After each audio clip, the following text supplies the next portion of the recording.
Here we go. Okay, now it's back on. But it hesitated though. I think Facebook is being super glitchy. But that happens. But I always say too, what do you want for free? It's Facebook.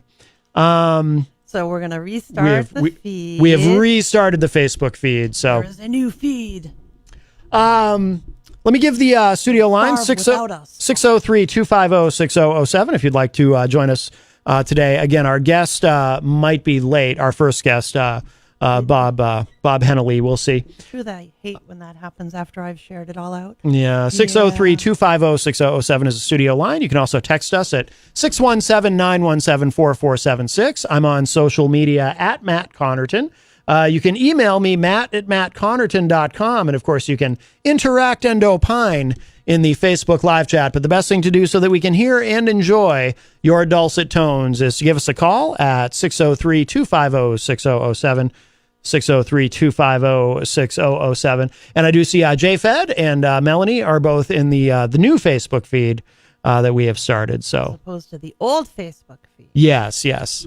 So onward and upward we go. And if you are just joining us, Bob Hennelly is our guest in the first hour, but he might have a snafu. So we'll see if he's able to join us. But we do have Jam tomorrow. Will be our guest in the second hour on the program. Something that's been brewing that I think is pretty interesting that we haven't had a chance to get to on the show is this debate that might be coming between a couple of governors. One of them is allegedly running for president and the other one is not. But Governor Ron DeSantis of Florida versus Governor Gavin Newsom of California. And it looks like there might be a snafu there. Politico reporting Newsom versus DeSantis debate stalling over Fox News audience. It says the California Democrat and Florida Republican agreed to the debate, but hit a stalemate over the network hosting a live studio audience. So I hope this doesn't fall apart. There's a quick update here, and then I just have a couple of observations.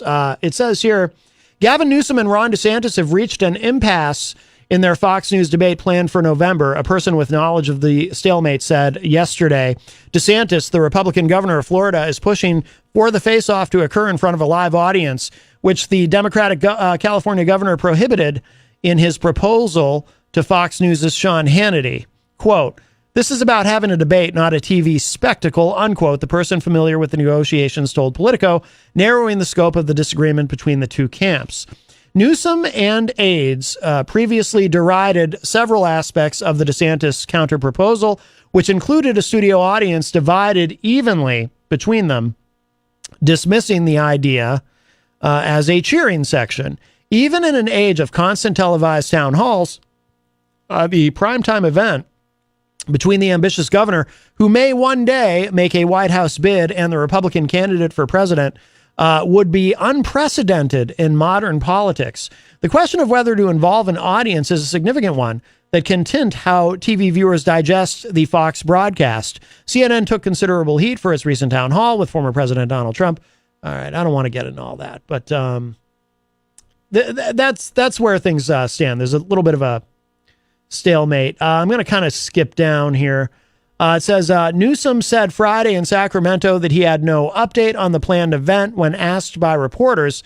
A DeSantis campaign spokesman had no comment on Sunday. The debate over the debate has mostly played out behind the scenes between each side and Fox. Newsom, who recently sat for an 88-minute taped interview with Hannity in Sacramento that the two men agreed to over text messages, first proposed the debate with DeSantis last September. It was Newsom who suggested the conservative commentator serve as moderator, both to make it a more attractive offer to DeSantis and remove excuses he might offer about media bias.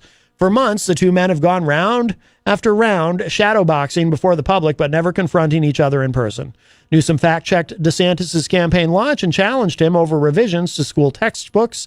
After a plane of migrants with Florida documentation touched down in Sacramento, Newsom called DeSantis a, quote, small, pathetic man, unquote, and floated the possibility of charging him with kidnapping. He later qualified a suite to include charging anyone responsible for the transport, including state contractors, to potentially put a chill on companies considering getting involved in the moves.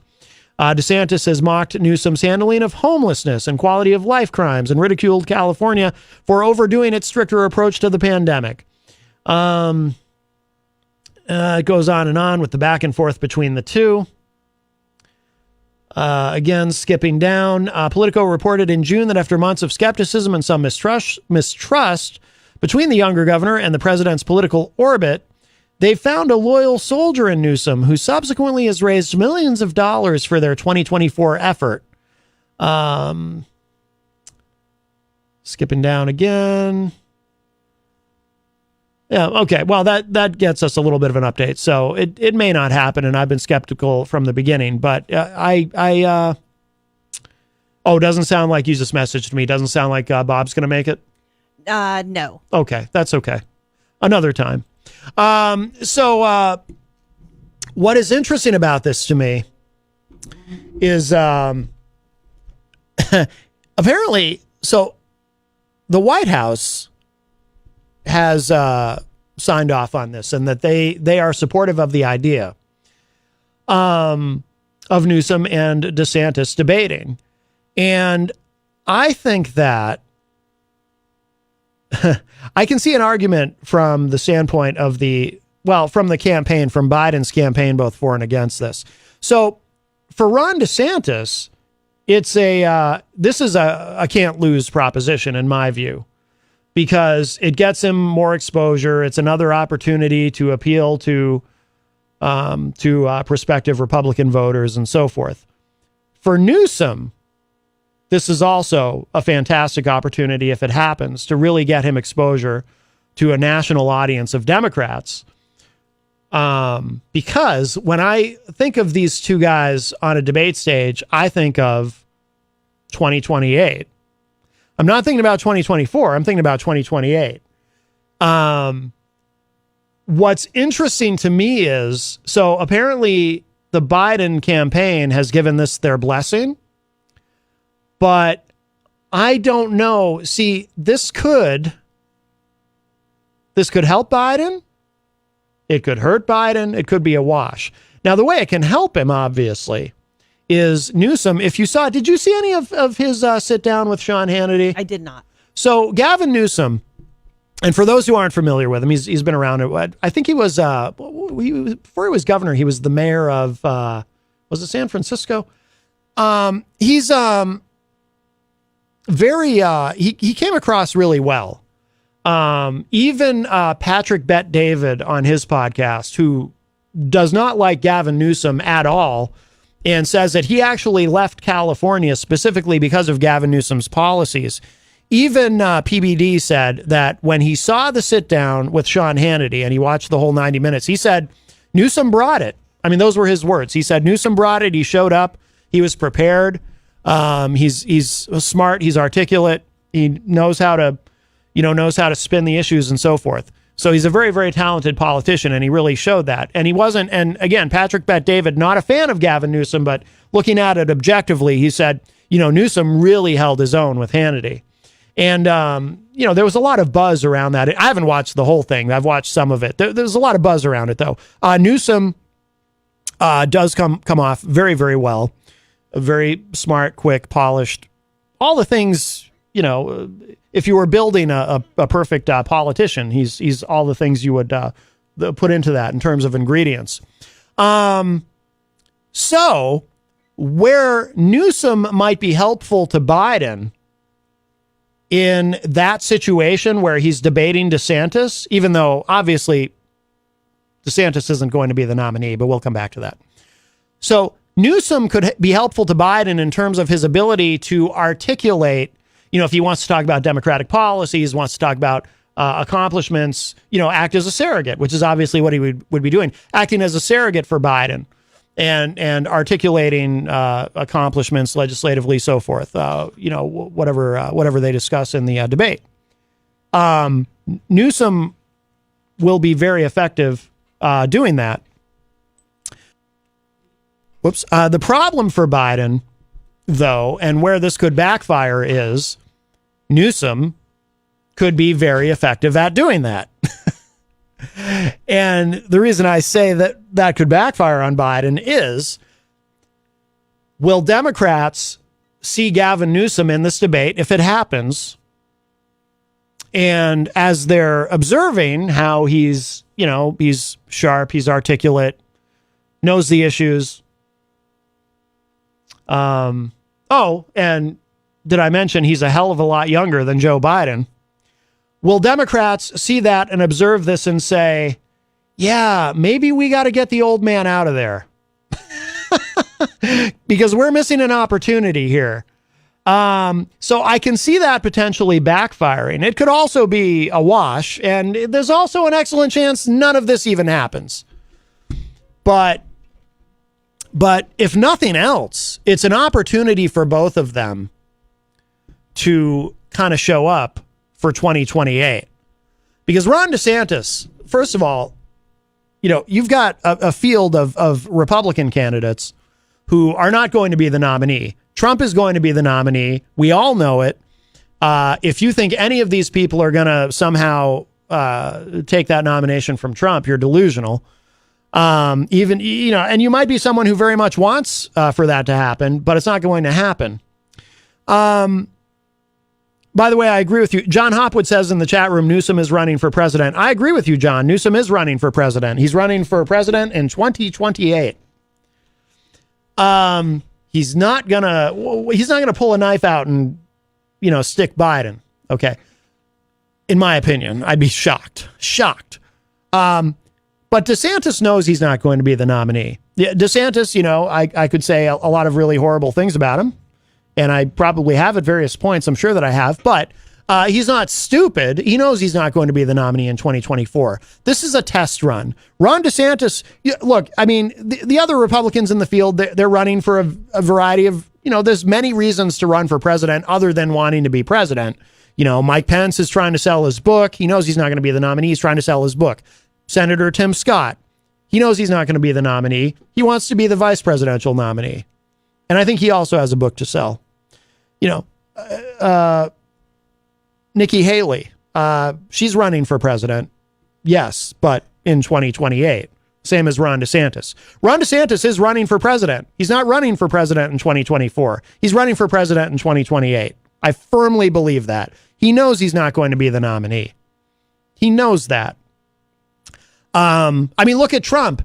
Everything that happens to him that is legally detrimental is fantastic. It's good business. Trump, some people say Trump is not very smart. I don't think he's a deep thinker. I don't think he's an intellectual, but he is smart in some ways. He understands marketing and branding. He understands his brand, and he understands his audience. He understands his customers. He understands who he's selling to. And never in my life have I seen an example of somebody who, he's coming up on indictment number 4, and it only makes him stronger. He says, they're not indicting me. They're indicting all of us. Send me money. And they send him money. It's actually, he's doing gangbusters business. So DeSantis knows he's not going to be the nominee. So he's running, this is a test run for 2028. And that's what the debate with Newsom will be if it happens. And same with Gavin Newsom. Newsom's not going to, he's not going to do something to screw over Biden. Unless, maybe he wants to be sort of an understudy just in case something happens. Part of the, one of the liabilities, Biden has 2 enormous liabilities. One of them is his son, clearly, which we've talked about a lot on the show recently. But the other one is his age. And, again, not to be ageist, I hate to be ageist, but I am practical and pragmatic about these matters. Joe Biden is only 1 year younger than Mitch McConnell. If Joe Biden has a Mitch McConnell moment, can you imagine? Oh my gosh! If and what if that were to happen during a debate or a speech or a meeting with a foreign dignitary? Oh yeah, it would be over. It would be over. Hi, welcome to Matt Connarton Unleashed. Who's this? It's John C. Hopwood. The C is for chatterbox, specifically irresponsible chatterbox. Oh, well, call me irresponsible. What's up, Call John? me an irresponsible chatterbox. Newsom is for Newsom. I remember him from California. Oh, that's right. So he's positioning himself as an alternative to Biden should Biden obviously fail within the next year. Because let's remember, Biden, whatever we can say about him, you can say some positive stuff and some negative stuff, just like any president in his first term at this time, is, he's 2 years old, and he might not be around in a year. I don't mean necessarily gone, R.I.P. John, are you hanging out with some frogs? I hear frogs in the background. No, that's a motorcycle that just drove by. Oh, okay. Oh. I'm actually sitting outside enjoying the non-rainy weather. Oh, very good. Very good. All right, just making sure. All by your lonesome? Unless are you attacking my French-Canadian heritage? Not at all.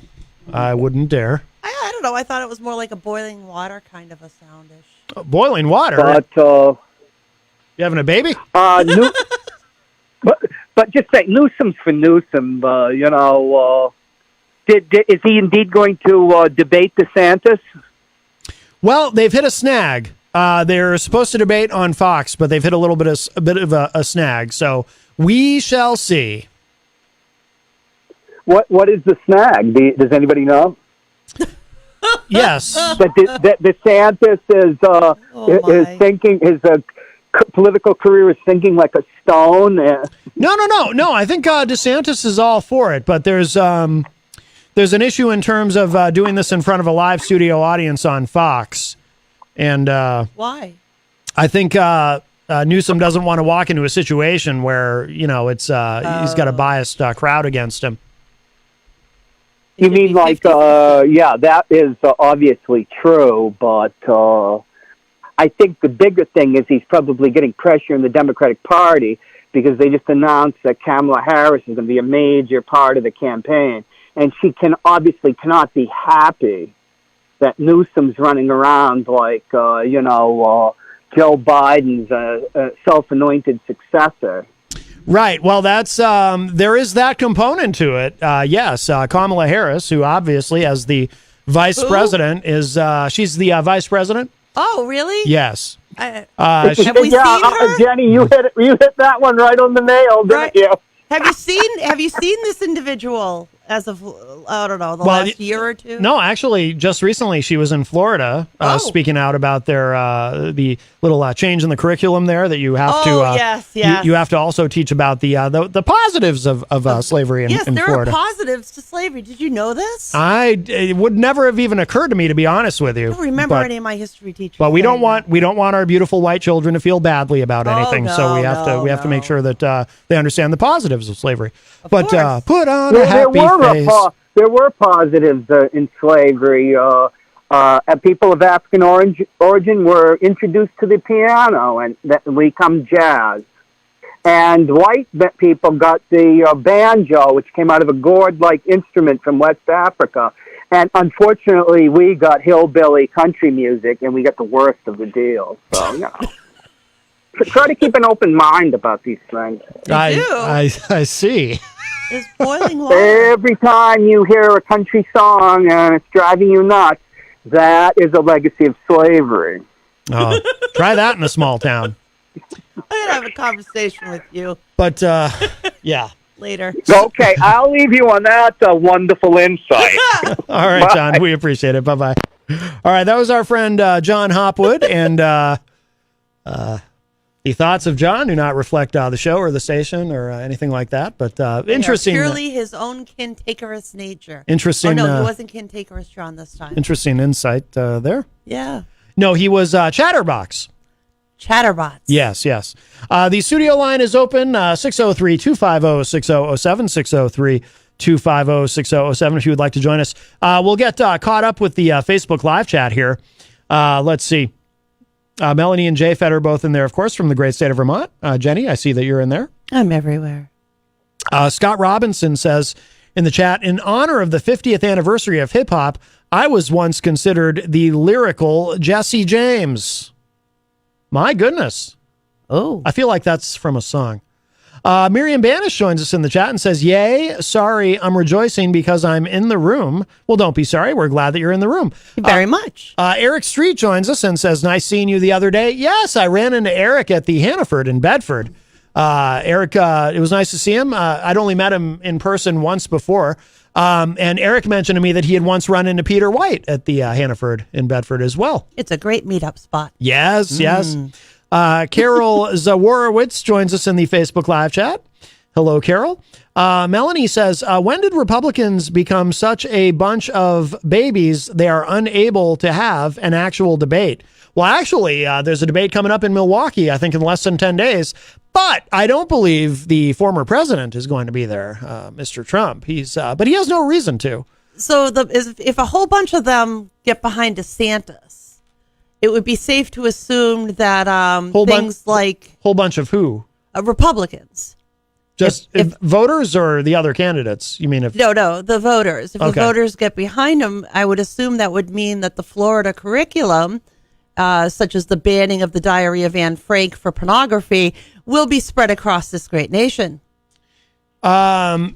Yes, I believe, well, isn't that one of the campaign slogans? I believe so. Make America Florida or something? Yes. So we have to change our curriculum. Boy, that's appealing, huh? Make America Florida? I guess we're going to teach the good sides to the Holocaust next. Well, since the Diary of Anne Frank is now pornographic material. That is just so mind-boggling to me. It's just like... Well, I think Greg Gutfeld would advocate for that. Yeah, so they are having the first Republican debate will be coming. I always look forward to that every 4 years. You think DeSantis and Kennedy have more in common than I'm realizing? RFK? Yeah. RFK said something I did appreciate, believe it or not, and I believe it was in Iowa. He apparently opposes the war on drugs and wants to... When a blind dog gets a bone once in a while, Maddie. Wants to decriminalize things and put money toward treatment of drug addiction rather than treating drug addicts like criminals. Of course, if you're Jewish, you probably won't need that under his line because everything will be created to not hurt your genetic makeup. Yeah. We are talking about the same man that is on the campaign trail who's out there saying that the COVID virus was manufactured to not attack Jewish people and Chinese people. Right. Yes. Everybody else. Yeah, that does sound insane.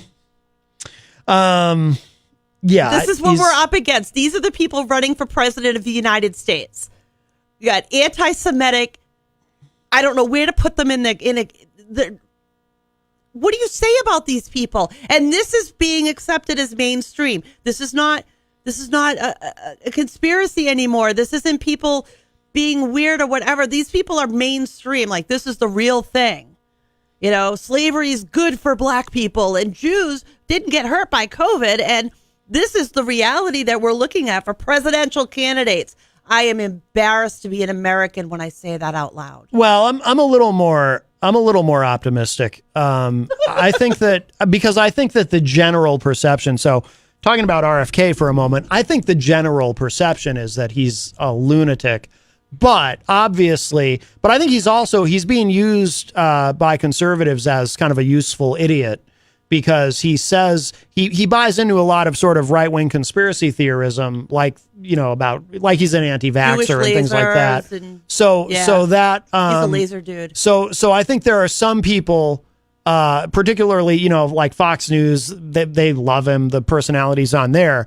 But I think he's useful to them. But I think I'm more optimistic in that I think the vast majority of Americans look at a guy like RFK and the things that he says and think he's just crazy. Have you learned nothing?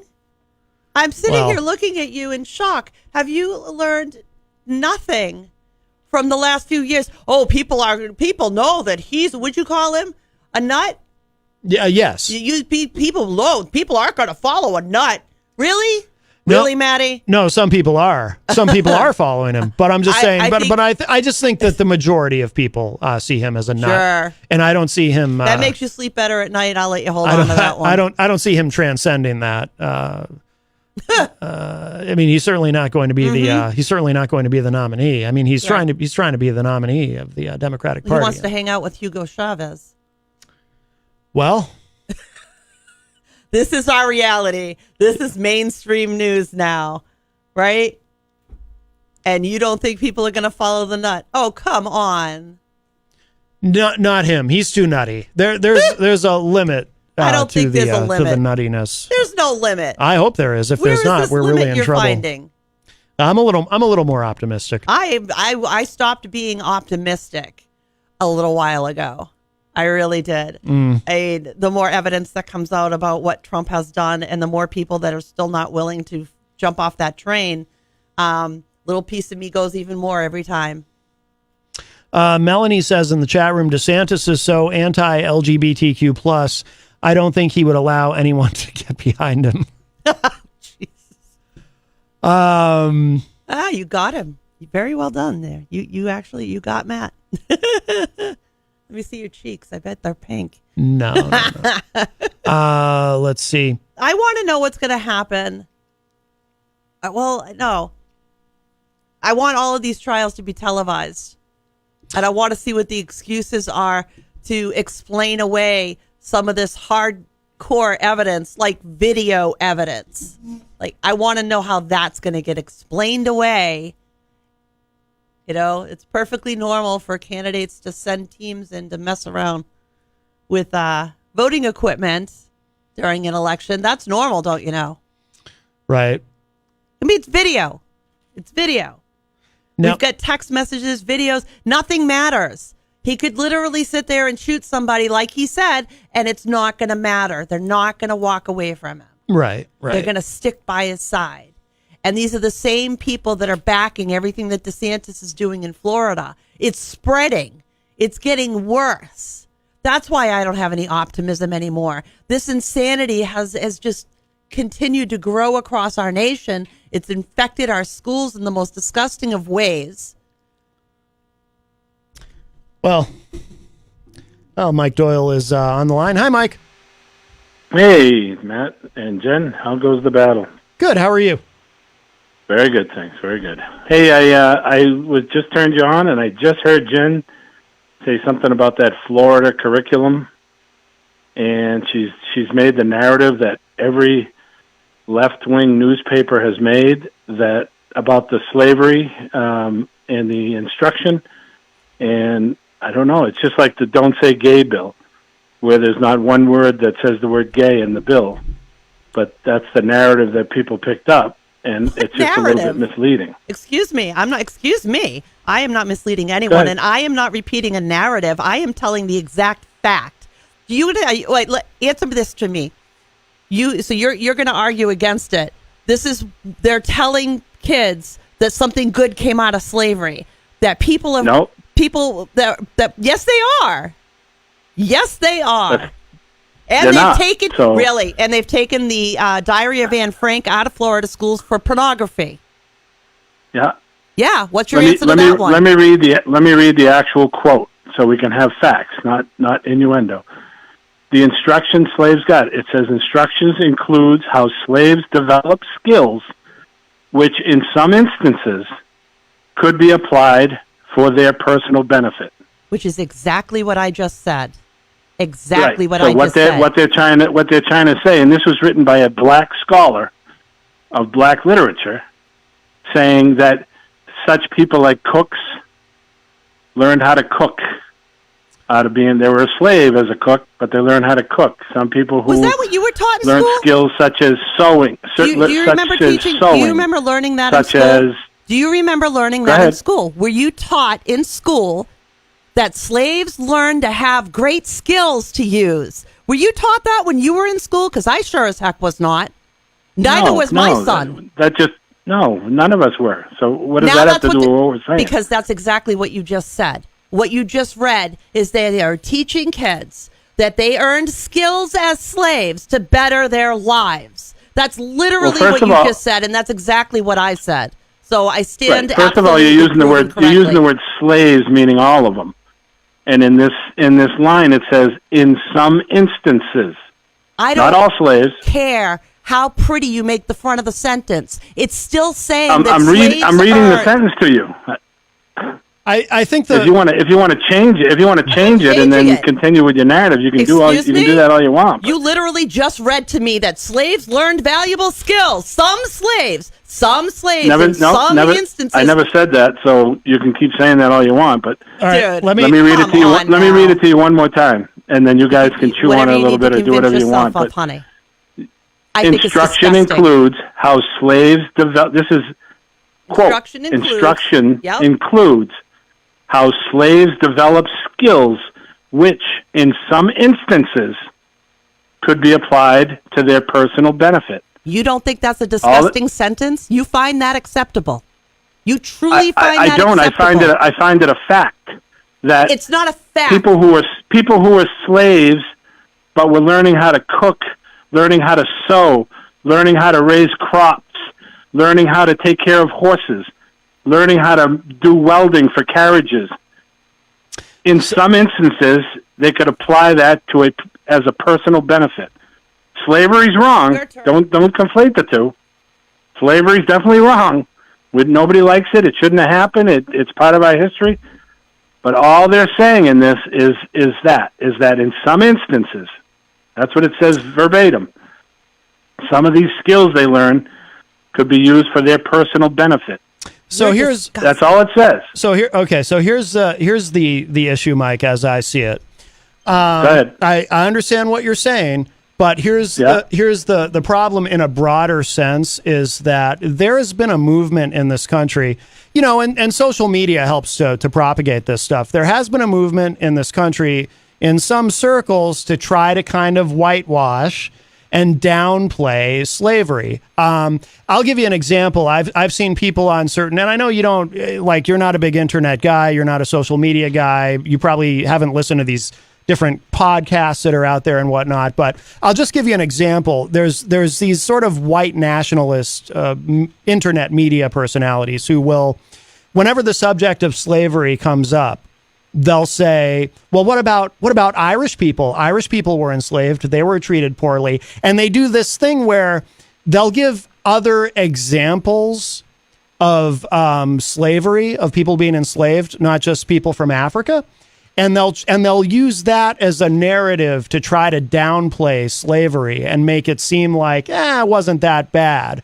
So the concern is, from my perspective, this is how I see it, and this is why I think people are so sensitive to this, is this looks like when educators in Florida are now being told they have to include something about the benefits of slavery, or however you want to frame that verbiage, it seems like, and maybe that's not the intention, maybe it is, but it comes across as, oh, okay, this is part of the larger effort that some people are making to whitewash slavery and to downplay it. And that's why, at least I think that's why people are so sensitive to this. And that's the problem. And so I disagree with it. I don't think it should be in there. And I don't care how you read the sentence. It's disgusting. Well, again, it's a disgusting statement. Well, what I'm bothered by is how it contributes to the larger narrative that some people out there are pushing to try to downplay slavery. That is problematic to me. I mean, even my dad, who I don't think he'll mind me saying this on the show, and my dad's very conservative, but he even texted me and he said, he disagrees with what they're doing in Florida with this, and he thinks it's wrong. Because again, there's a larger issue here. Let me respond to your two things. Mm-hmm. One is the Irish thing is a whataboutism, which you hate, and I agree is wrong. Yeah, that's just wrong. That's for somebody to make that argument is just stupid. Right. And the other thing is. Well, I forgot my second point. I had something you were going to say, and I was making a point, but I'm just trying to make, I'm just trying to make the point that the sentence doesn't say all slavery was beneficial to slaves. Mike, it doesn't matter if it says all or one. If it says any, it's disgusting and wrong. And that's the Well, part you that don't- you're you not getting. It's disgusting. Based on what I said, It's you don't dis- think that the people who were came over on boats and then were Oh, put God, into don't. kitchens, put into Oh my stables, God, I can't believe all under slavery, all wrong. Oh my God. You really but need but to learned hear yourself. skills You of, need to of hear cooking, yourself. of stables, of crops, You of just made sewing. the most racist comment I think I've ever heard you make. No. Are you kidding me? No, I am Are you not. kidding me? Not at all. This has Not nothing. even This a has little. nothing to do with Not racism. even a little. There's nothing that you can do to sugarcoat slavery. Oh, you learned how to cook. I So don't. it was good. I don't think that's Mike's intention, but I think he's. I think That's not he's. what I'm No doing matter at how you all. read that At sentence, all. it's But he's- nothing That's good. ridiculous. But he's talking about the verbiage. I understand what you're saying, Mike, but I also think, again, we have to keep in mind what the larger narrative is here. And by the way, it's easy for, white guys like you and me from New Hampshire to just say, oh, well, they're just saying, some slaves, this and that. But I mean, how do you think Black Americans feel when they hear this stuff? Yeah, probably. It probably, in hindsight, you look at it and you probably say it was probably stupid to put in there. Right. Well, But then- so That's we. what that's what we're saying. Well, so do we agree then? So it sounds like we have some agreement there. If That you're- it probably shouldn't have been in there because it's causing this much fluff. fluff. You know what I mean? It's just Wow. causing. But the problem I have Jeez, problem I I thought we have got is we're somewhere changing for the the narrative second. to say all slaves. I'm not changing How the can narrative. they say it's a benefit to? I Do said you not slavery in agree that general. some slaves that had no skills at all and Oh my and God! ended up- You are an evil person. No, Oh no, my no, no, God! no. What are you People were what are you stolen talking from their about? communities. People were shackled and stolen from their homes where they cooked and they hunted and they took care of their families and they were smart and they were intelligent human beings that were forced onto a ship, brought over here, shoved into people's homes and made to work till death. But if they got a skill out of it, that's okay. Oh my God, no. These people were That's smart, not it. intelligent people who had lives and were stolen. They weren't, you make it sound like they were complete, not smart individuals who only got their teachings from the, this is disgusting. I don't think that's Mike's intention. But It's disgusting. But not at all. But I doubt I'm the only It's not my one. intention, nor did I do that. So I don't know what she's talking about. She can rant all she wants. I don't care. But well, I'm It's not- that's not- that's not all my you want to. intention I'm at all. very passionate against my disgust and disdain for anything that tries to make slavery fluffy. yeah. I'm not trying to do that. I'm not trying to do that either. I'm trying to make sense of the sentence itself. No, And what the black scholar who wrote it was trying to make people understand that there may have been an iota of personal something that these slaves got out of learning how to cook, learning how to be stablemates, learning how to run crops, learning. That's all he was the point he was trying to make, and it just got blown up into, that Florida hates blacks and Yeah, but slavery Mike- is okay. But Mike, when you say it just got blown up into, then you're really kind of being dismissive in terms of the reaction to it. And again, I would just say, I'm not. well, I'm not. we're white guys from New Hampshire, so we can sit around and say, oh, look at this just got blown up into a whole big fluff. When in reality, I mean, if you're a Black American and you're hearing about this, that's got to be like, whoa, now they're making slavery sound like a jobs program.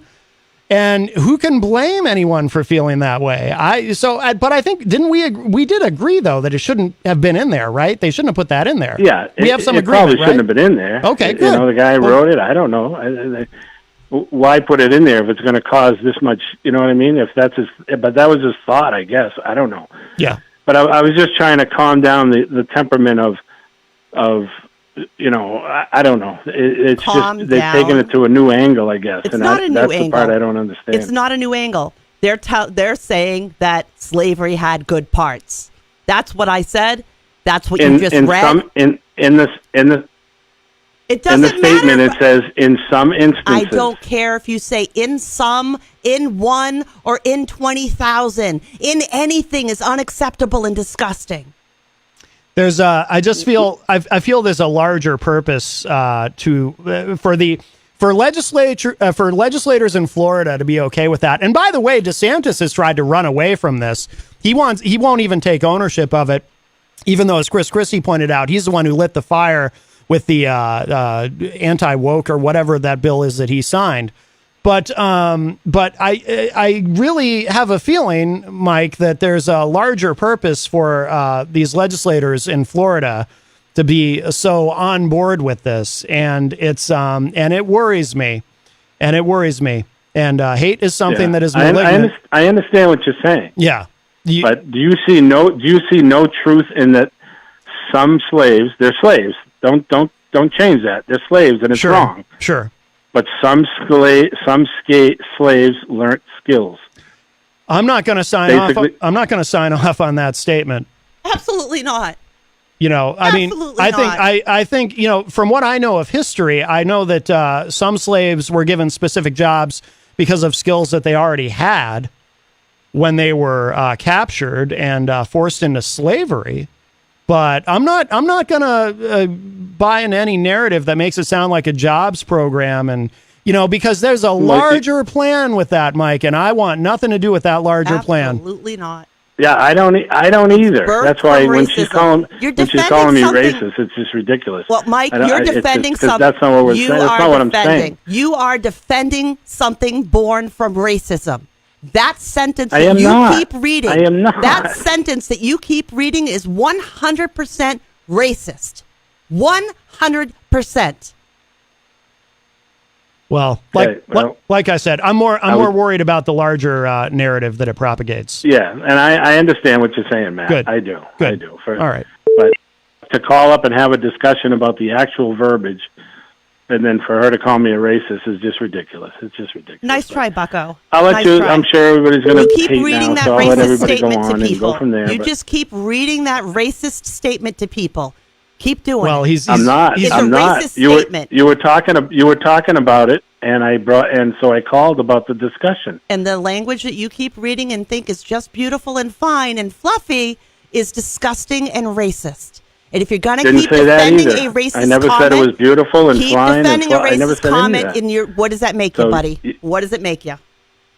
Look in the mirror. You're defending a racist comment. You keep reading it over and over again, like it's somehow going to be less racist. It's racism and it's offensive, and it doesn't belong in a school system.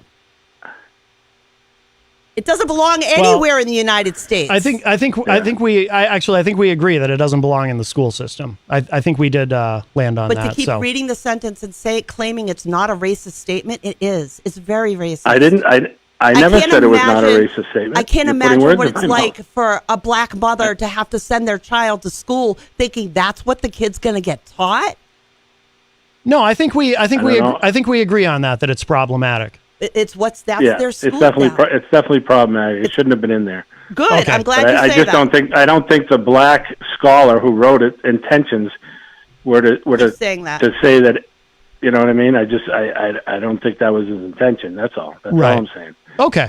No, fair enough. All right, I'll let you go.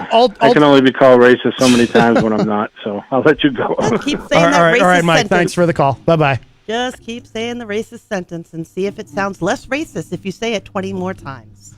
All right, we got to get to a break. I please. see musicians in the hallway. I can't wait. So what we're going to do is they've got a brand new song, and we're going to play the studio track, and then they're going to come in and perform live on the air. So we've got Jam tomorrow, and one of these guys I used to be in a band with, as I mentioned earlier. So let's give this a listen. This is called Killin Time. Brand new from Jam. Whoops, something else is playing. Hang on. Let me fix that. Little kerfuffle. I don't know where that audio is coming from. Where is that coming from? That's not good. You have something playing from somewhere. All right, here we go. I think I got it. It's Monday. Here we go.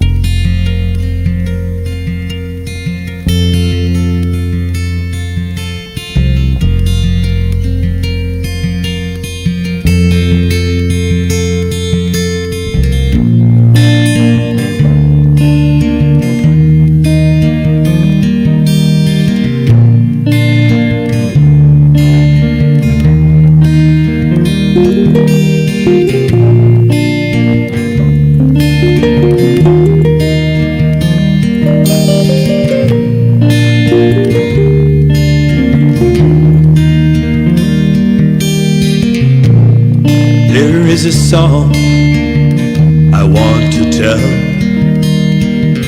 From way back, deep like a well,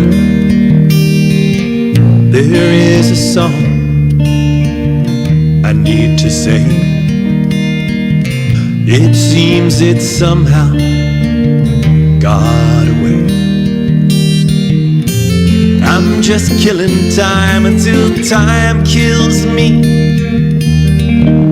A coin for the ferryman, a ring for the sea. Give light to darkness, give life unto clay. Till time kills me, I'm killing time today.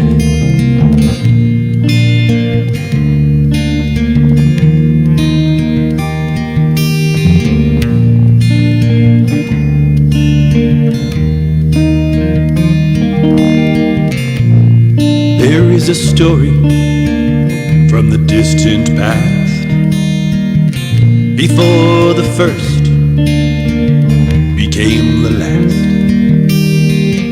There is a story I need to share. Came from no place and it's going nowhere. I'm just killing time until time kills me. A coin for the ferryman, a ring for the sea. Give light to darkness, give life unto clay. Until time kills me, I'm killing time today.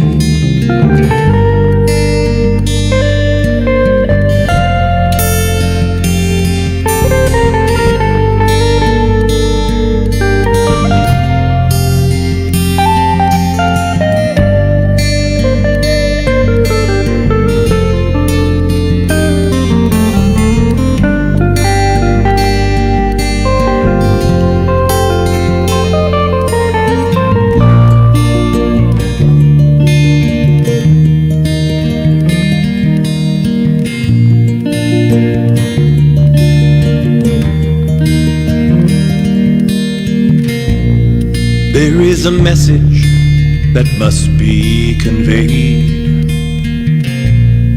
from whatever place you have made.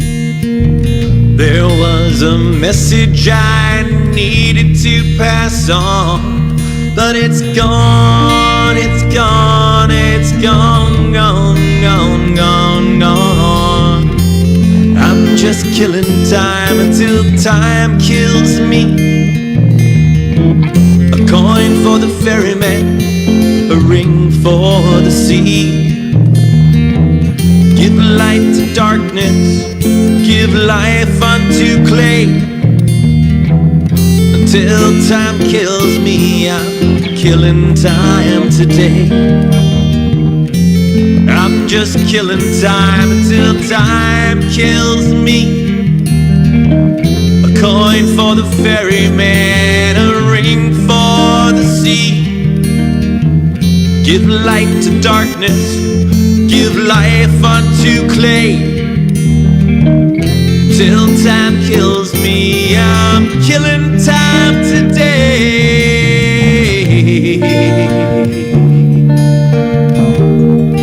Killing time today.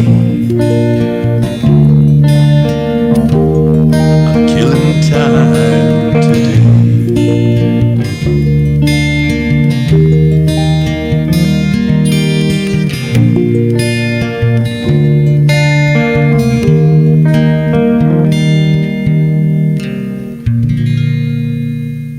Come on down to the Hop Knot at 1000 Elm Street, Manchester's premier craft beer and gourmet pretzel bar. Tell us more, Trudy. We make our dough fresh every day. We make a variety of styles of pretzels and serve craft beer, cocktails, and a few bottles of wine. We do the traditional pretzel, and we have multiple flavors for that. We also do stuffed pretzels, pretzel sandwiches, free dessert pretzels, and pretzel knots. The Hop Knot in the Brady Sullivan Plaza at 1000 Elm Street.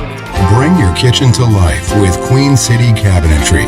located at 87 Elm Street in the historic Sunbeam Mall in Manchester. Open Monday through Friday, 9 a.m. to 5:30 p.m. and Saturdays, 10 a.m. to 2 p.m.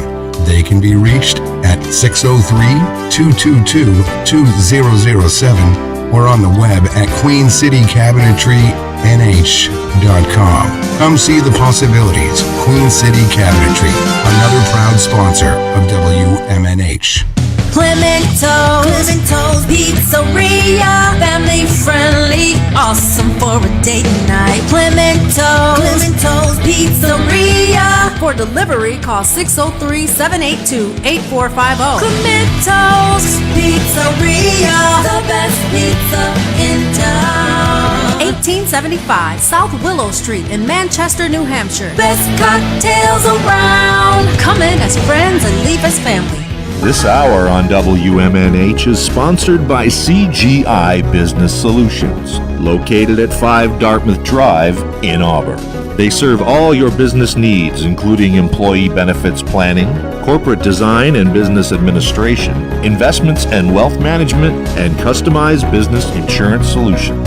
Their phone number is 866-841-4600 or on the web at cgibusinesssolutions.com. WMNH, rip the knob off.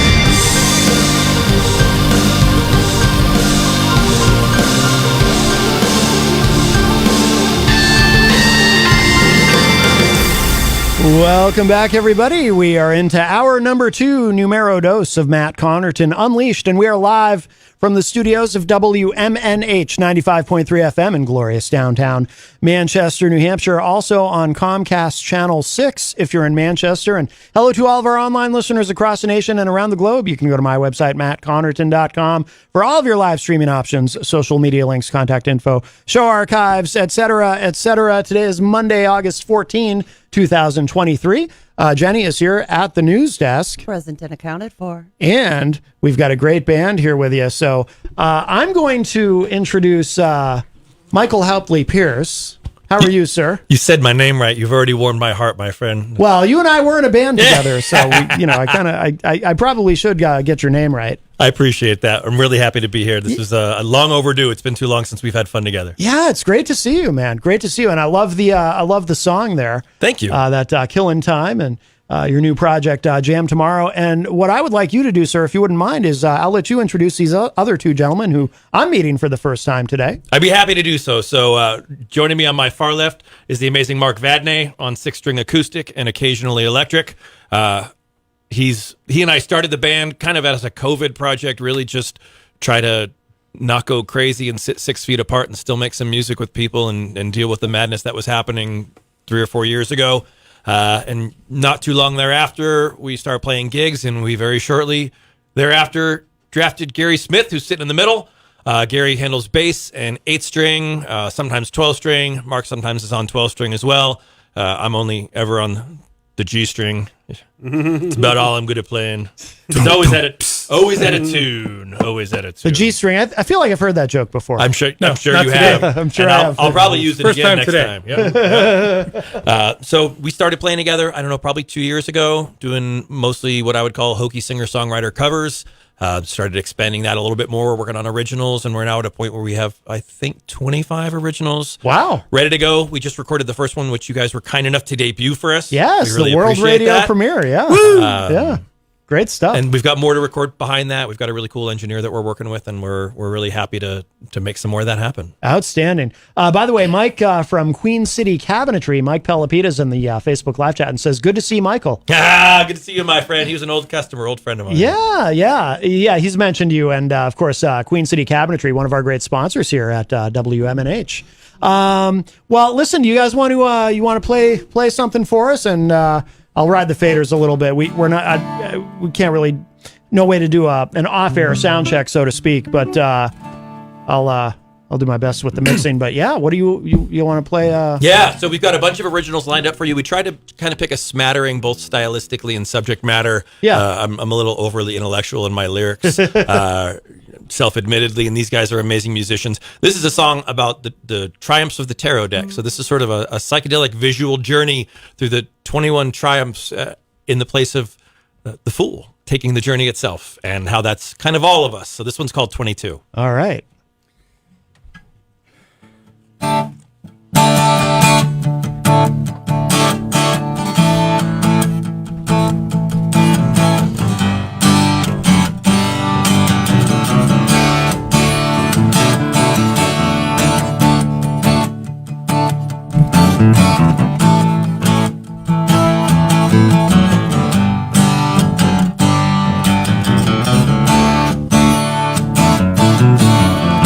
Traveling through the world, past popes and potentates, as priestesses and lovers look my way and wait.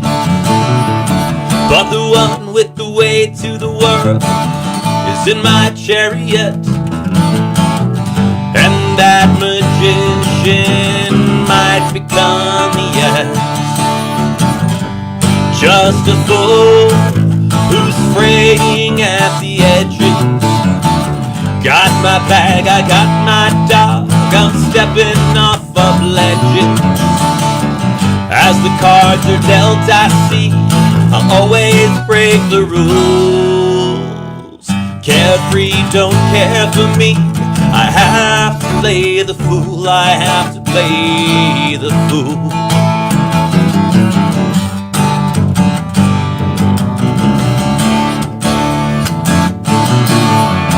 I need to have the strength to hold the lion tight and stand alone in darkness, holding out a light. As the wheel of fortune spins, is justice on my side?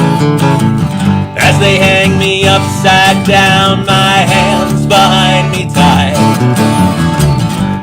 Just a fool who's fraying at the edges.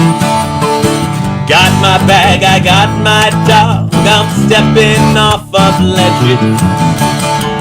As the deck fans out, I see how fate is cruel. Carefree, don't care for me, I have to play the fool, have to play the fool. Oh.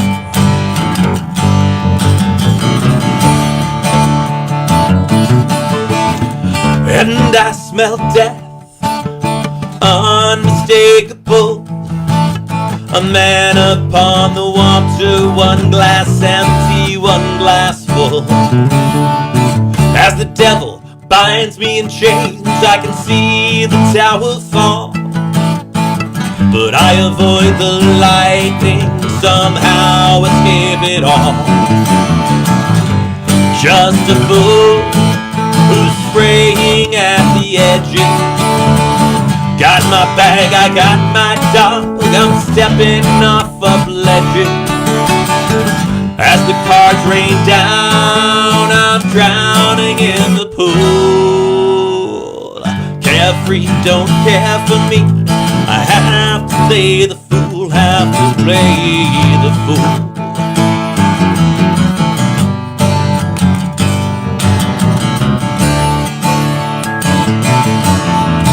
A woman like a star has pictures in her hands. As the moon shines over all the creatures of the sea and land. But the sun is rising An angel trumpets judgment time.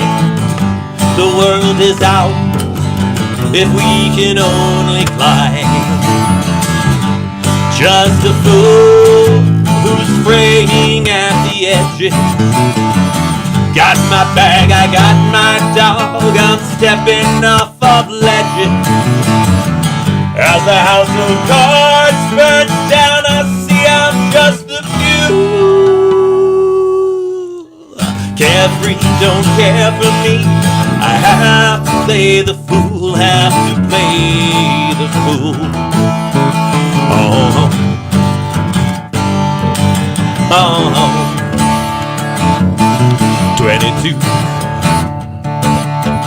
22, 22.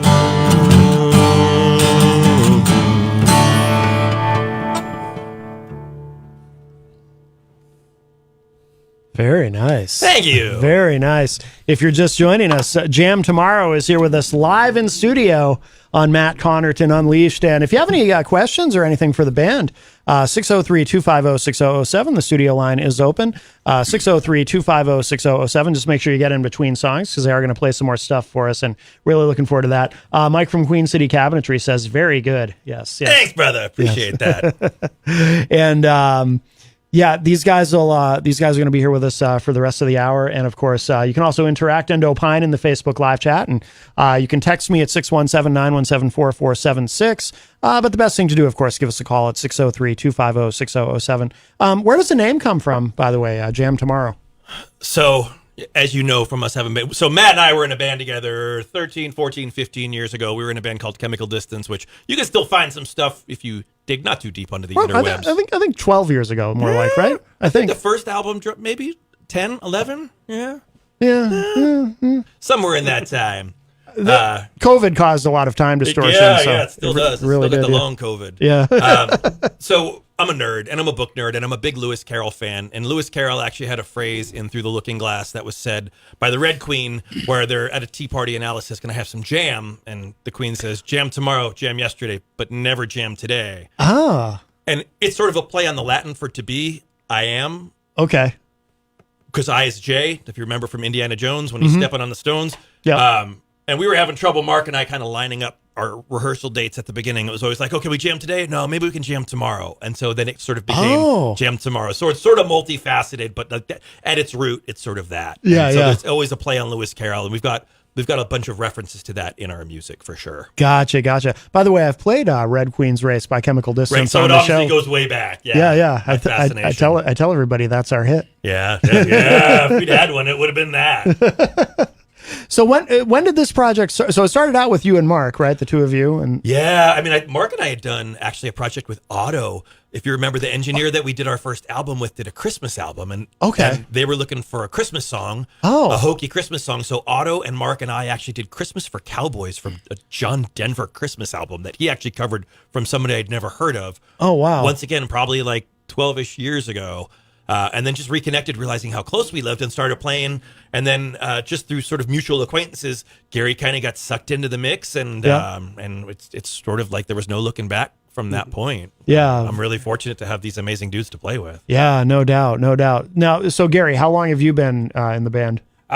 Pretty much, a year and a half, probably. Yeah, a year and a half, 2 years, yeah. Okay. I think we played our first gig together about 2 years ago. We had played together at a mutual friend's house, and so we had some experience playing together, but I didn't officially probably join until about a year and a half, 2 years ago, sometime in that range. Gotcha. Do you guys play out a lot? Are you playing a lot of shows? Or? Yeah, we did 4 gigs in July. I think we're kind of shooting for like 2 a month because we all have somewhat demanding jobs, pretty demanding jobs. You know, we're all doing 50 hours a week. Some are 45 hours a week, somewhere in that neighborhood. Yeah. So we don't want to take it too heavy, but we're really fortunate that Manchester is such a great music town that we don't have to travel too far. Can I mention a couple of venues where we play? Is that acceptable? By all means. So like we play at Strange Brew all the time. We're playing there on the 24th. Mitch is super kind to us and gives us a lot of really great slots. We play at Granite Tapas all the time and Hooksett. We play at Hopknot. It's been a little while, but Kenny's brought us on to play 4 or 5 times. So we really, like, Mark and I both live less than a mile from here. Oh, wow. We don't care if Gary has to drive, frankly. So Right, he's just a bass player. so we keep it easy. We often just like shoot for gigs like somewhere between Concord and Manchester, so that at least one of us doesn't have to travel so far. Right. Which is a nice place to be. It's nice to be in such a, I remember a decade ago when we were trying to find places to play, no one wanted to hire you to play originals. If you were going to like a party band that could play all covers that people knew, you could get a good gig playing on a deck somewhere. But, of course, but yeah. like we play a third originals and all of our venues are on board with that. They're okay. Good. We play, and most of our covers are obscure. We throw in like a third covers that you're going to know the words to and have heard, but a lot of our covers, you might as well be originals because they're like deep cuts that no one knows. Right, yeah. Now, when you play out, is it this configuration, or do you ever pull out electric guitars, or it's always? Yeah, I mean, most of the time we'll have an electric and an acoustic with us, and we'll have some different configuration. I usually have something 8-string, and Mark usually has something cool sounding. Yeah, I was suffering from tendonitis issues for a while, so playing this for 3 hours was killing me. So I tried to incorporate electric, but I couldn't find a pedal or a sound that made the electric quite sound acoustic enough, so I found a hybrid guitar that is the best of both worlds. So that, I can do that. But I needed this today because I knew we weren't plugged in. So. Right. Yeah. Excellent. You guys want to play another song? Yeah. So this next one is this one's called Motor Lodge. I've been writing for 30 years in various capacities, like really since college, at least 92, but longer than that. This is one of my favorite things that I've ever written, and I feel like I didn't actually write it. I feel like I really held the pen and I kind of channeled it, and I don't know where it came from. I can sort of see this person, and that sounds hokey, and I know there's people probably shaking their head, and if I heard this, I might shake my head too, but I felt more like a conduit than a creator in this piece. Okay. So this is called Motor Lodge. Okay. And I will say, from a musician's point, we're very naked today because this is a song that I have a very ethereal reverb cavernous sound because to create an effect. So we're very dry today. So yeah. It's going to be way better live, so come see us. Yeah, come see us on the 24th at Strange Brew from 8 to 11. All right, ladies and gentlemen, jam tomorrow. Darn these wooden instruments.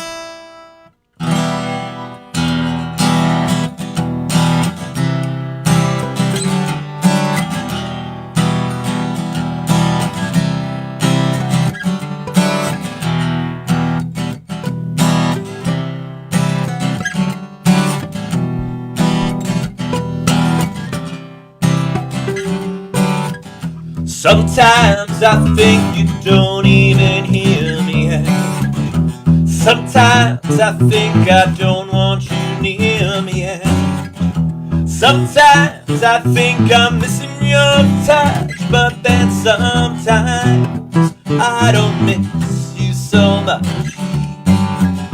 Sometimes I find I wish for your smile, but then sometimes I stand out in the rain waiting a while, and sometimes I wonder where you went, and sometimes I question my intent. It comes to question every single time, never answers, never anything deep or sublime. It comes to questions, what do you ask of you? What do you believe? What are you going through?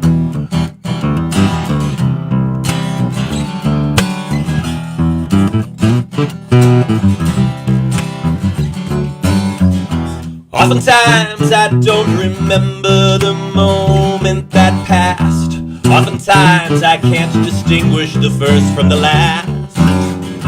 Oftentimes I feel I've walked in these footsteps before, and oftentimes I see my handprint on the door. Oftentimes I find I reach for your hand, but then oftentimes it disappears again. And oftentimes I wonder what happened to me. Oftentimes I question what made me.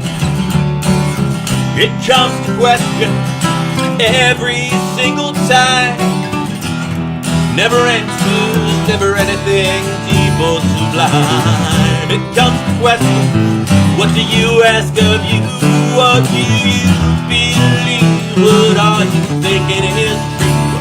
Thinking is true.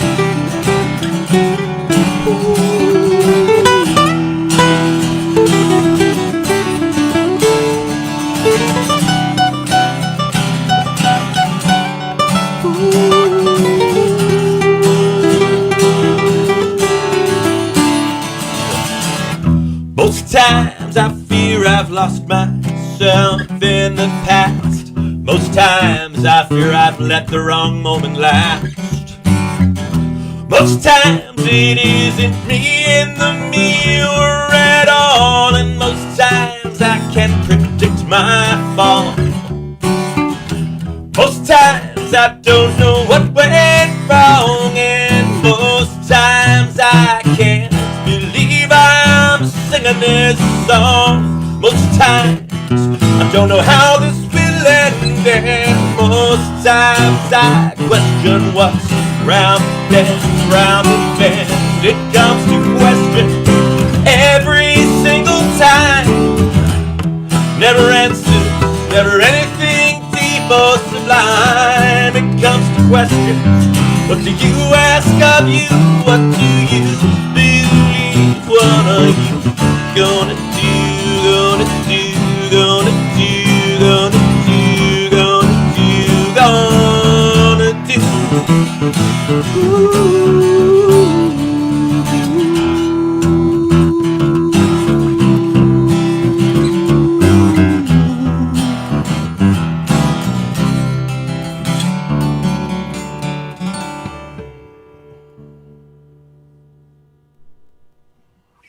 Wow. Fantastic. That was Fantastic. awesome. Thank you. That was awesome. Thank you very much. If you're just joining us, we have the members of Jam Tomorrow here in studio with us. We have Mike and Mark and Gary, and Jenny is here at the news desk, and we're really enjoying this. If you have any questions or anything at all or feedback for the band, 603-250-6007 is the studio line, 603-250-6007. Mike, do you write all the lyrics? I do. Yeah. It's we have a pretty clear division of labor. Usually Mark and I kind of bounce stuff back and forth. I have a very, very solitary writing process. I'm kind of selfish. Yeah. I've always found, even when I was doing Chemical Distance, every project I've had, I usually let the creative people that make the music, and then I take the music away to my lair and I put lyrics to it. Yeah. And then we come back and we share, we bounce back. I think it's kind of like how Rush writes, where like one part does one thing and then it's division of labor and they sort of separate it out. Yeah. Now that we've got two musicians, it's even easier because literally we always rehearse at my house because I feed us and we have space. So it's pretty easy for these guys to just like, all right, we can jam at your house. Good food. Yeah. And so I'll literally be like, I'm going to go get some more beers from the kitchen, and I'll just put my phone on the table where these guys are hanging out and just hit record on the record app, and freaking magic just happens. And I come back and I'm like, oh, all right, well, there's our next song. Yeah. And then we literally just take it and I say, okay, I feel like this is the opener, and this is the verse, and this is the chorus, and we can sequence it like this, and what do you guys think about that? And then we kind of bounce it back and forth, and then I write the lyrics, we come back, Mark finds some harmonies for it, and then it just sort of all comes together. So it's very collaborative, but at the same time, it's sort of iterative, I guess. Mm-hmm, mm-hmm. And Gary's been great about taking songs that were written prior to him and being, why don't we do this for an intro? Yeah. Or, how do you feel about this middle break? Putting in bridges, and because if you listen to most of our music, not a lot of bridges, a lot of verses, a lot of choruses, not a lot of bridges. Gary is the facilitator of those things, helping us break being formulaic, because I'm kind of a singer-songwriter, verse, chorus, bridge, verse, chorus kind of guy.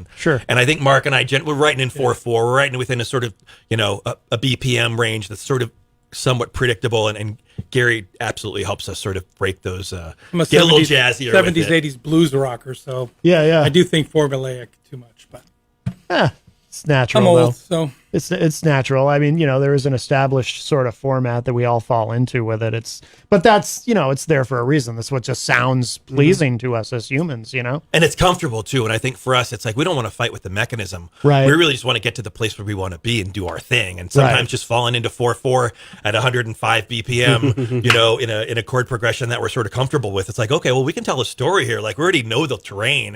It gives us that much more ease of action. Yeah. Like the first 12 or 15 songs were like music I've just had tucked away since 70s and 80s, and then he's like, send me some ideas, so I kept pulling out these things that were just a long time, and he just kind of bloomed the flower, so to speak. Oh wow.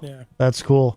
Yeah, never throw away an idea, right? Because I can't write lyrics for the life of me. Really? And I'm not the guy to put out a melody, so I think we all sort of know our place, and we're all really happy. I hate to say staying in our lane, because it's not about like, hey, don't do my thing. Right, it's more about like, you're really good at this, you do that. Right.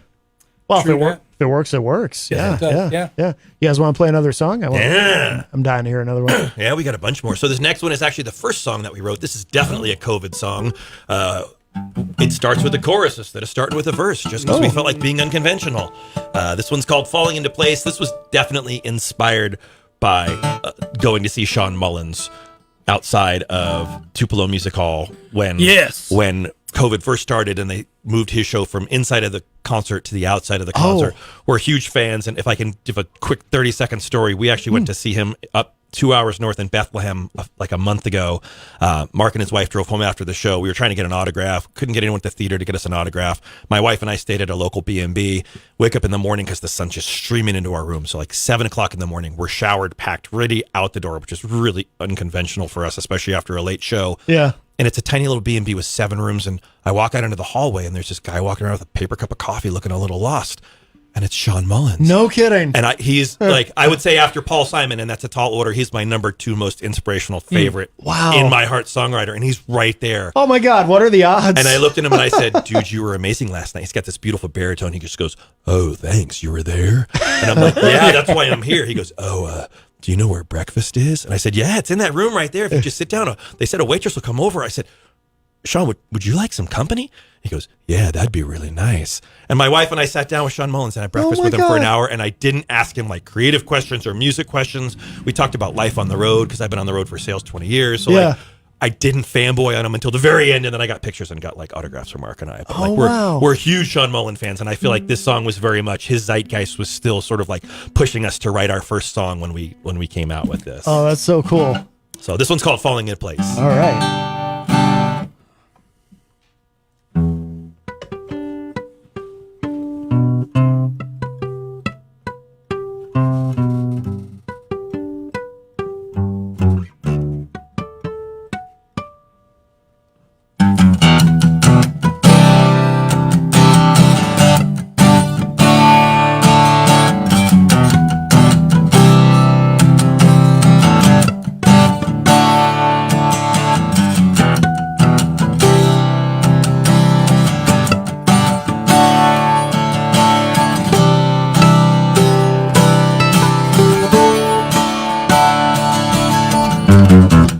And I feel like things are falling into place.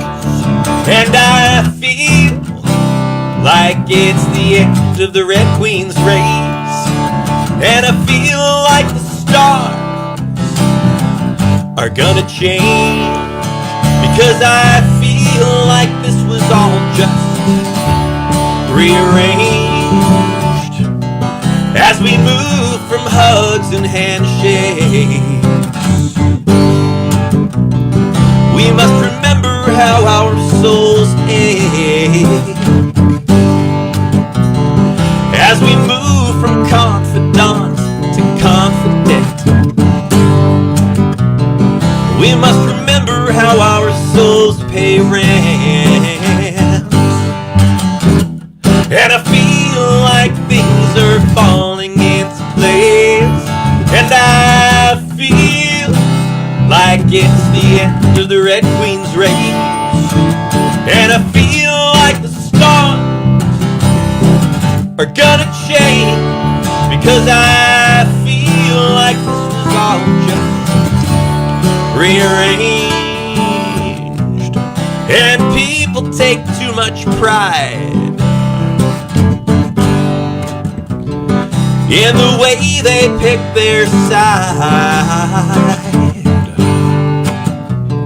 split up into them and us, assigned seating on the bus, But I feel like things are falling into place, and I feel like it's the end of the Red Queen's race.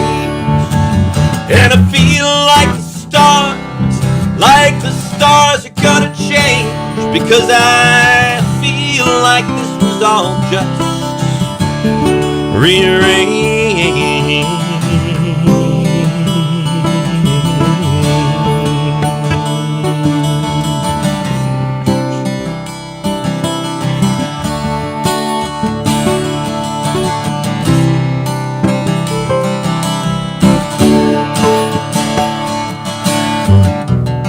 As our lives get more separated. Well, we wish they weren't so. As things get more complicated, well, we wish we could just know, just know. And I feel like things are falling into place, and I feel like it's the end of the Red Queen's race, and I feel like the stars are gonna change, because I feel like this was all just prearranged, and I feel like things are falling into place, and I feel like it's the end of the Red Queen's race, and I feel like the stars are gonna change, 'cause I feel like this was all just prearranged. I said I feel like this was all just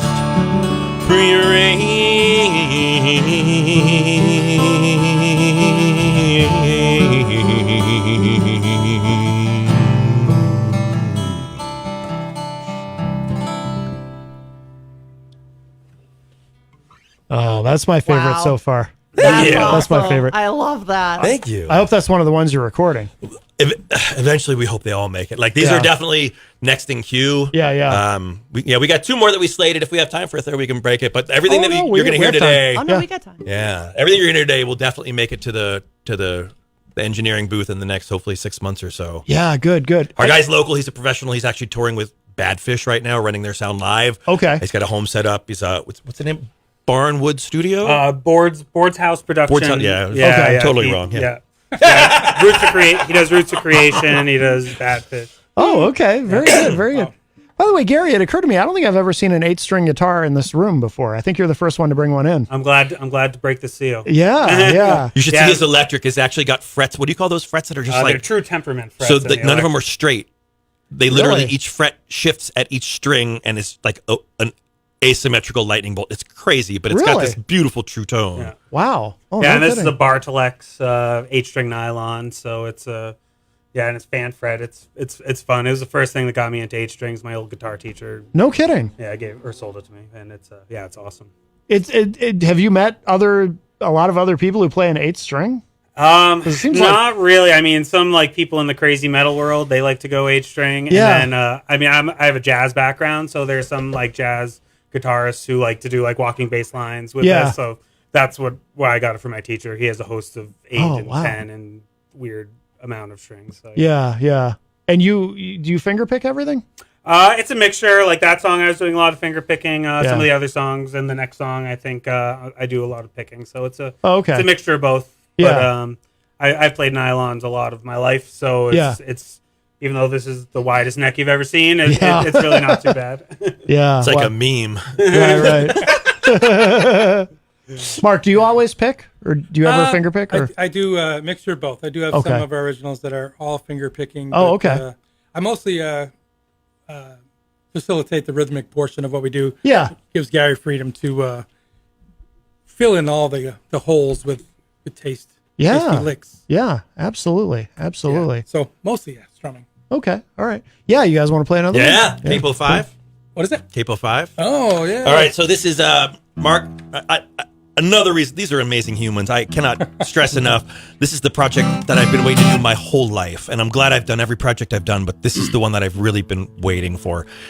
These guys also invite me to shows to see people that broaden my musical horizons, that open my mind up. And Mark said, "Hey, let's go see Chris Thiele." We saw him in Portsmouth. Nobody was there. It was really sad. It was like a quarter of the theater was full. This guy was amazing. really? And he made me start thinking about Leonard Cohen again, who I really hadn't thought about seriously since like 95, 6, 7 when I was in college. and it made me start thinking about Leonard Cohen. So somehow that turned into sort of a bluegrassy song. So this is Beautiful Loser, which is our tribute to Leonard Cohen. Chris Thiele plays in Nickel Creek with the bluegrass. Oh, okay. I was going to say, I know the name, but he's the Eddie Van Halen of mandolin. Yeah. Check out his videos. He's super obscure, but amazing player. Great stage presence, great performer, all by himself. One instrument, 2 mics, one for the instrument, one for him. Wow. No effects, just like on stage, just making it happen. When's the last time you saw a guy with a mandolin just capture a room for 2 hours? Where in Portsmouth was he? Portsmouth, the old theater that they just redid with the nice marquee at the top, kind of tucked off of Main Street. The sort of Gilded era, kind of reminds me of a miniature version of the Orpheum. Oh, I can picture it. Yeah, it looked like it was late 1800s. Can't remember the name, but it was redone and beautiful. Yeah, great show. Yeah, very cool. Very cool. This is a mix of Leonard Cohen and bluegrass. Yes, this is called Beautiful Loser. All right, jam tomorrow here with us in studio.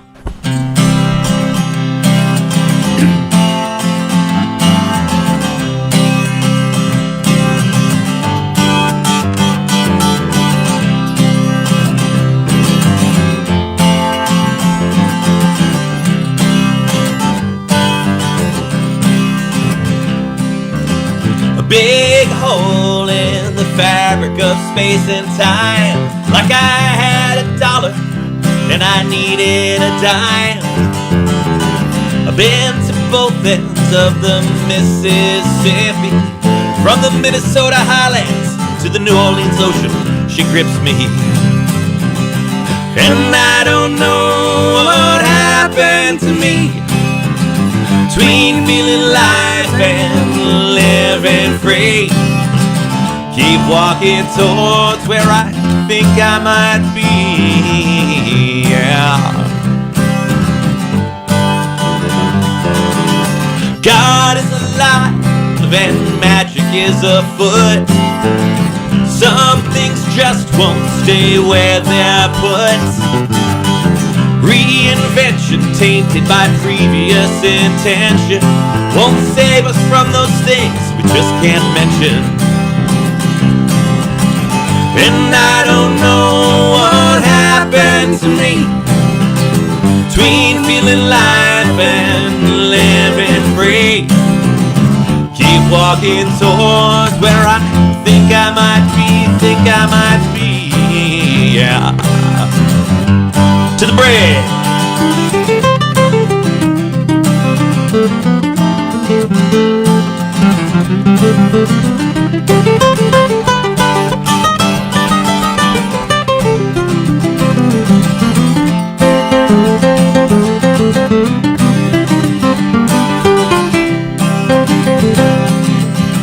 And I don't know what happened to me between feeling life and living free. Keep walking towards where I think I might be, yeah. Every time we pull back the curtain, we find another curtain. But my mind is weary and my back is hurting. The only thing I've ever known for certain is behind every curtain there's another curtain and another curtain. And I don't know what happened to me between feeling life and living free. Keep walking towards where I think I might be, yeah. And I don't know what happened to me between feeling life and living free. Keep walking towards where I think I might be, I think I might be, I think I might be, yeah. And I don't know what happened to me between feeling life and living free. Keep walking towards where I think I might be, I think I might be, I think I might be, yeah.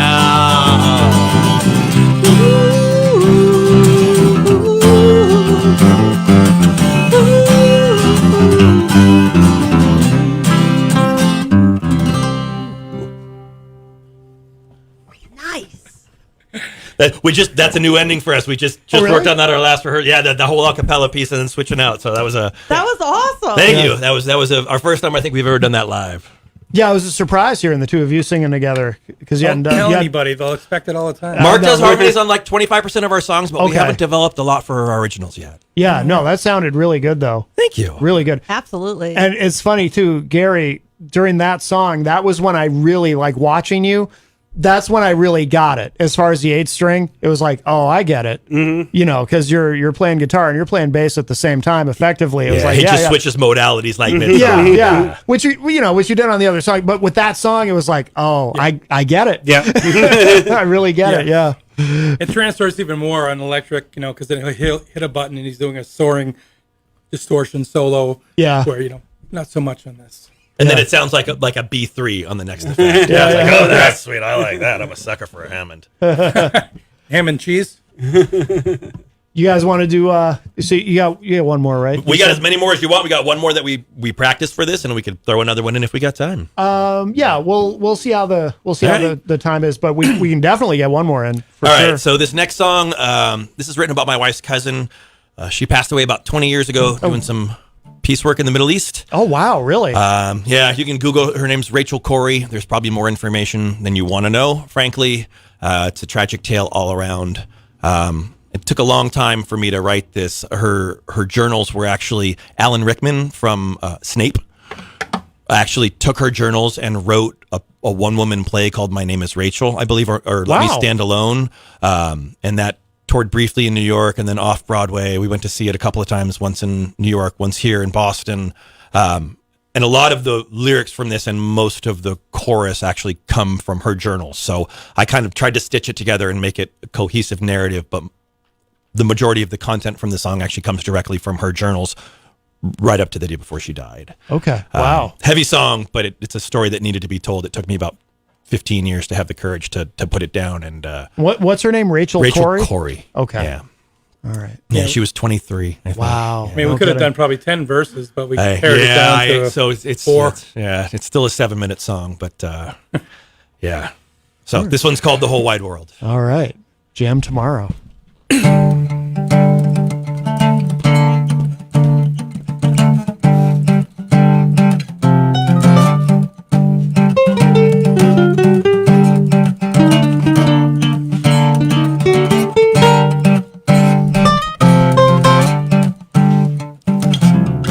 A child of the Puget Sound, a dove in the town parade, raised by caring parents, aware of the world they'd made. Dad went to Vietnam, you can't come back the same.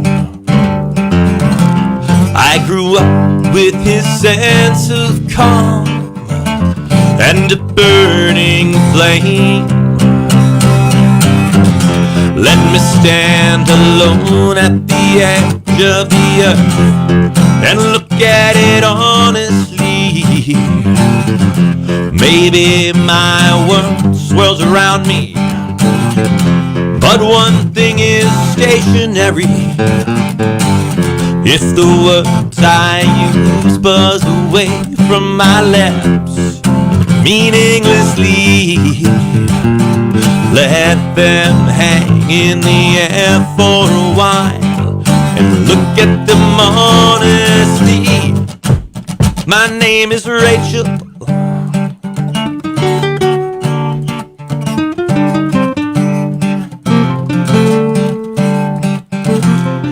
Trying to bridge the distance between the moon and the star. I flew across the world to Rafah, and it seemed so far. Sometimes you work for the world, sometimes for yourself. Sometimes you can't see what is hiding on the highest shelf. Let me stand alone at the edge of the earth and look at it honestly. Maybe my world swirls around me, but one thing is stationary. If the words I use buzz away from my lips meaninglessly, let them hang in the air for a while and look at them honestly. My name is Rachel.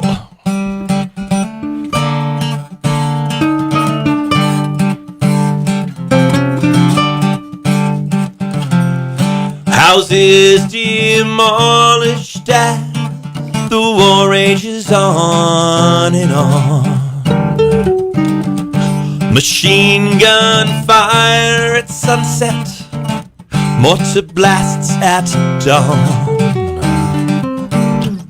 Who are they? Why are they here? They ask behind our backs. We came from America to stop these attacks. Let me stand alone at the edge of the earth and look at it honestly. Maybe my world swells around me, but one thing is stationary. If the words I use buzz away from my lips meaninglessly, let them hang in the air for a while and look at them honestly. My name is Rachel.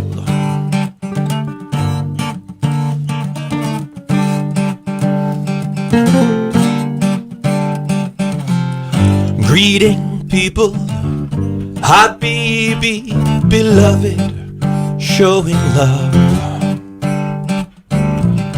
Thinking back when I was a child, parading as a dove.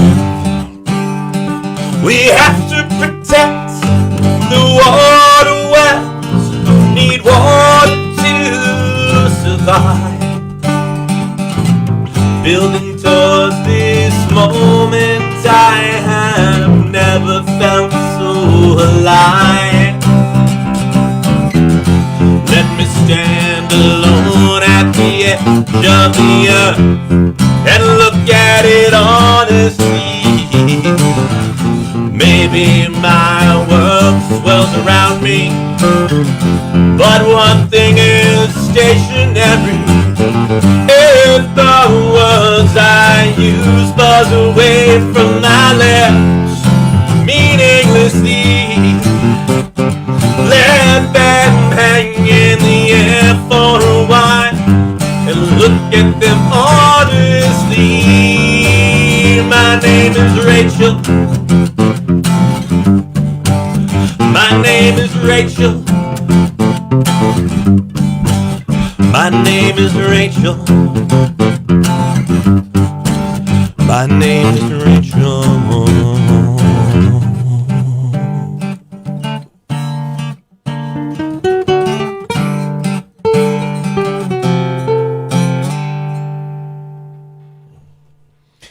Wow, that's an intense song. That's great. Excellent. Thank you. That is amazing. That is amazing. I wish we had time for one more, but we're actually almost out of show. But that was awesome. But guys, thank you so much. And before we do run out of time, please tell us what we should know about where to find you online, keep up with what you're doing, social media, upcoming shows, anything you want to make sure our listeners So we don't have a know about. website. We're still working on that. Still working on the album. Still kind of trying to take this a little more seriously than just some kids in the sandbox pretending to be a rock and roll band, to quote Shel Silverstein. We've got a show coming up on the 24th at Strange Brew. Facebook's always the best way to follow us. We do have a page, Jam Tomorrow the band, so you don't confuse it with Jam Tomorrow the lunchbox, Jam Tomorrow the sleeping bag, Jam Tomorrow the flamethrower. The kids love that one. So you can track us there. We always make sure we put out postings several weeks ahead of shows. Yeah. We're also doing Feathered Friends the 28th. I think that's the next. That's next month, the 28th. Yeah, I think. Yeah, and we're doing Rob Azevedo's doing a thing down in Arms Park. Oh, yeah. Saturday the 26th, I think. And we're going to play it around 6:30. Just Gary and I. Mark's got something else going on, so we're going to do a couple of cuts that we've been working on together sort of independently. Cool. And a couple of covers probably. So that's where you can find us. But we appreciate it. And hopefully you can find us here again because we'd love to come back. Oh, absolutely. Absolutely. Have you been on Rob's show, Granite State? Not yet. We're working on it. Yeah. My other Wink, project wink, nudge, was on there, and it was cool. It's a cool spot. Oh, So yeah. Gary's in Fox and the Flamingos as well. A really cool 5-piece funk project. Super high energy. Really great covers. Some cool originals. Very talented folks. You should check them out too. Yeah. Absolutely. You should come in too. Yes, absolutely. Whatever you want. Take up a little more space. Not a problem. Not a problem. Well, guys, this has been wonderful. Thank you so much. And Thank you so much. Matt, Jen, thank you so much. We really appreciate it. Absolutely. Thank you. Absolutely. And it's great to see you. And well, you're sounding great. Thank you. The This vocals is- are. I felt like that was a great Chemical Distance was a great place to sort of learn how to tour and how to book and how to guerrilla market, but I didn't have a lot of room to play as far as what I was going to do. And this project gives me just so much more leeway to kind of play my hokey old stuff. No, it's very good, very good. Appreciate you guys coming in. And Jenny, did you want to plug your website or? Oh, yes. You can always check me out at jenncoffey.com, JENNCOFFEY.com. See what kind of trouble I am whirling up to fight for healthcare for all. Yes, absolutely. All right. And if you miss any part of today's show, it will be up in just a little bit at WMNHradio.org and at my website, mattconnarton.com. And gentlemen, thank you again. Jam tomorrow. Thank you. Woo-hoo! Just incredible. And won't have time to play the whole thing, but we'll leave you with a little more of the new single from these guys, Sweet. Killin Time. And that's going to do it for us for now. I'll talk to y'all a little Thank bit later. y'all. Bye, everybody. Bye.